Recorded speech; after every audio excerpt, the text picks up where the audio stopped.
Assalamu alaikum. Hello and welcome to the Mansuri Perspective. Listen closely. What I'm about to tell you happened within the last few hours. And by the time I'm finished, you will understand why Pakistan will never be seen the same way again. In the last few hours, President Donald Trump picked up the phone and called the New York Post. And what he said may have just changed the trajectory of this war. You should stay there, really, because something could be happening over the next 2 days, and we are more inclined to go there. There is Islamabad, there is Pakistan. And then President Trump said something that stopped the room. He praised Pakistan's Army Chief Field Marshal Asim Munir by name. He's fantastic, Trump said, and therefore it's more likely that we go back there. Let that sink in. The President of the United States, in a live phone call to one of America's most read newspapers, just told the world the road to peace runs through Pakistan. Not Geneva, not Vienna, not Doha, not Ankara, Islamabad. This is Pakistan's moment, and Pakistan's earned every inch of it. Here is the full picture you need to understand.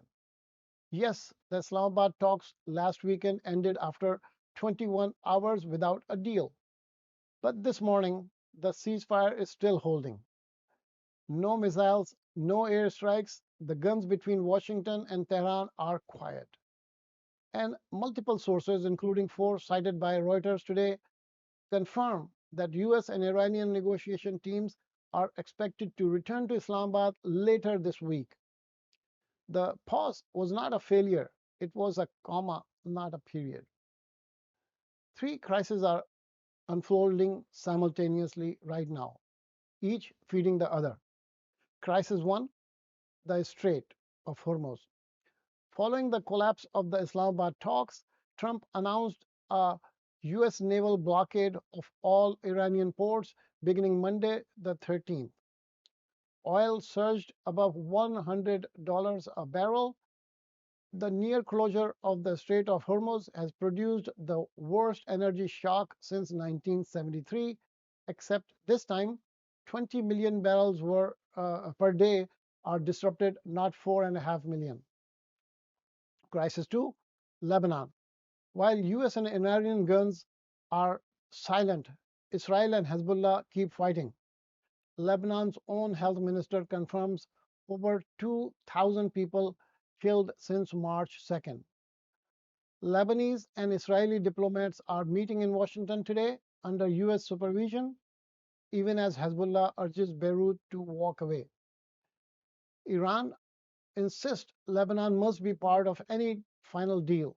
Washington and Tel Aviv say it is a separate matter entirely. This is the landmine beneath every negotiation. Crisis 3, the economic damage already done. The International Energy Agency says that this war has produced the steepest quarterly decline in global oil demand since the COVID-19 pandemic. Iran has estimated its own damage from US and Israeli strikes at approximately $270 billion. Even if peace comes tomorrow, the road back to full economic capacity will take months, if not years. So, why is optimism still warranted? Because the gaps between the two sides are known, defined, and not unbridgeable. The US asked for a 20-year suspension of uranium enrichment. Iran offered 3 to 5 years. The US asked Iran to remove its highly enriched uranium from the country. Iran offered a monitored process of reducing its potency. These are negotiating positions, and negotiating positions move. On Monday, the S&P 500 closed up more than 1%, erasing every single point of loss since this war began on February 28. Wall Street, which prices the future with cold precision, is still betting on peace. The UN Secretary General has stated publicly that there are strong indications these talks are highly likely to restart. Now, back to Pakistan, because this is where the real story lives. When the United States and Iran sat across a table in Islamabad last weekend, it was the highest level face to face engagement between the two countries since the 1979 Islamic Revolution. Nearly half a century of silence broken in Pakistan. This did not happen by accident. Pakistan spent months cultivating trust on both sides.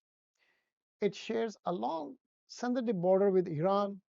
Its ports sit steps from the Strait of Hormuz. Its army chief has a direct line to the White House.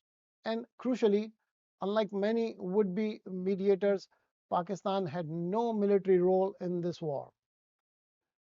It came to the table with clean hands. Pakistan was not handed this stage. Pakistan built it, relationship by relationship, phone call by phone call.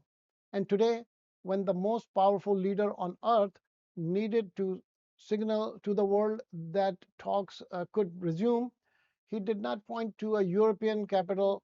He called the New York Post and said the words that now echo from Washington to Tehran.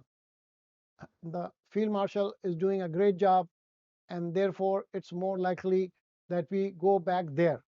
There meaning Islamabad, Pakistan. 7 days remain until the ceasefire deadline. The guns are quiet, the diplomats are circling back, the markets are holding, and the President of the United States just told the world where peace will be made. Pakistan did not stumble into this moment. Pakistan is this moment. Pakistan is not on the sidelines of the history anymore. Pakistan is the room where it happens. And Pakistan did not buy this moment. Pakistan did not even inherit this moment. Pakistan built this moment, one trusted connection, one trusted phone call at a time. And when the most powerful man on earth needed an address for peace, he chose Pakistan. Mark my words, history will remember this day.